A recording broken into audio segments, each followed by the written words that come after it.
Welcome to this explainer. Today, we are looking past all the magic, the hype, and the mystery to see how real, enterprise-grade AI systems are actually built. Exactly. It's so fascinating because a real AI system isn't just some giant, all-knowing brain in a jar. It's actually a massive, highly orchestrated software architecture. Right, so let's kick things off with a really fundamental question. What actually happens when you click send on an AI prompt? You type something like, summarize this contract. You hit enter, and words just magically start appearing on your screen.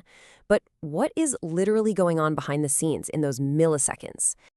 Well, most folks have what I like to call the demo myth in their heads. It's this super simple mental model of a user talking directly to an AI model, and the model just spits out an answer.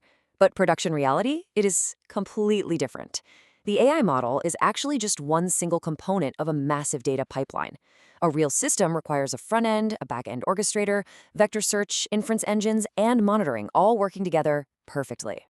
That makes sense. Okay, section 1, the control tower. Let's look at front-end and back-end dynamics.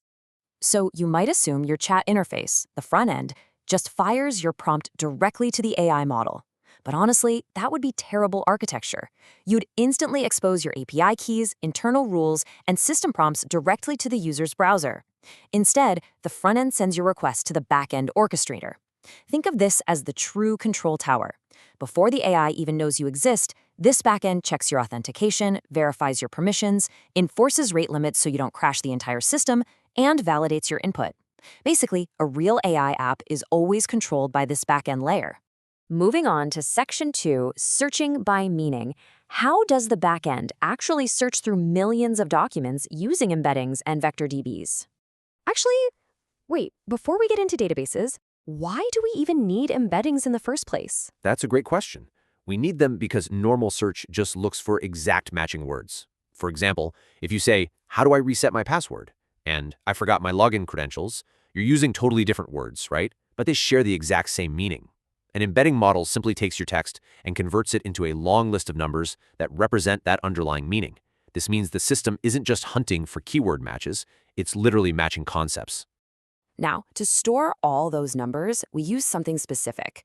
Your standard SQL database is fantastic for structured business data, things like users, orders, and payments. But a vector database is an entirely different beast. It is a semantic search engine. It stores chunks of company documents as those number-based embeddings you just talked about. So, when you ask a question, the vector database searches for the chunks of text that have the most similar meaning to your prompt. Got it. Okay, section 3, the hero concept. Let's talk about RAG. So if the system is constantly searching through my company documents, does this mean the AI model is actually being trained on all my private data? No, not at all. That is a super common misconception. RAG stands for Retrieval-Augmented Generation, which basically just means retrieve first, generate second. The system retrieves the relevant documents from the vector database first, and then it injects those documents into the prompt alongside your original question. You're just giving the model the exact context it needs right before asking it to answer. The golden rule you really have to remember here is RAG is not training. It is temporary context. Using RAG does not permanently update the AI model's brain. It simply gives the model a temporary memory for that one specific request at that exact moment in time. The second the response is generated, that memory is completely gone. Awesome, that clears that up. Section 4, inference and hardware. How is the response actually generated? So when the model finally receives that massive prompt containing both your question and the RAG context, it performs what we call an inference. But here's the secret. Large language models don't just write out full paragraphs instantly. They process the prompt and predict the answer one single token or piece of a word at a time. This is exactly why the text streams back to your screen gradually. The model generates tokens, and the back end streams them live to the front end. Now, predicting just one single word requires thousands of parallel mathematical operations happening simultaneously. Standard CPUs simply can't handle this, so we have to use massive, really expensive GPUs. And because they literally cost a fortune to run, real-world systems have to be incredibly smart about their architecture. They'll batch requests together, and they'll route simpler tasks to smaller, cheaper models just to save that expensive GPU power for the heaviest reasoning tasks. Okay, but what if I ask the AI to do something huge, like, say, analyze a 2-hour video or generate a massive 50-page report? For those long-running jobs, production systems use background queues. The backend accepts your request, places the job in a queue, and then a worker processes it in the background while your front end just checks back for updates. If you tried to run those heavy tasks instantly inside a normal web request, your entire system would absolutely crash under the load. All right, Section 5, the full journey. Let's look at everything from click to answer. Let's track the exact millisecond journey of a single request now that we know the pieces. Step 1.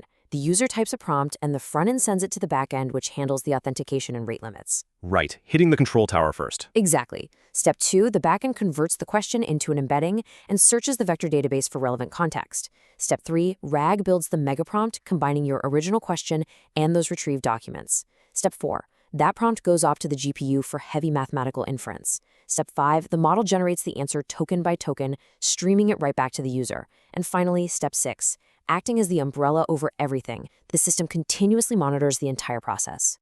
Which actually brings us to a somewhat harsh reality. Building a little AI prototype is easy.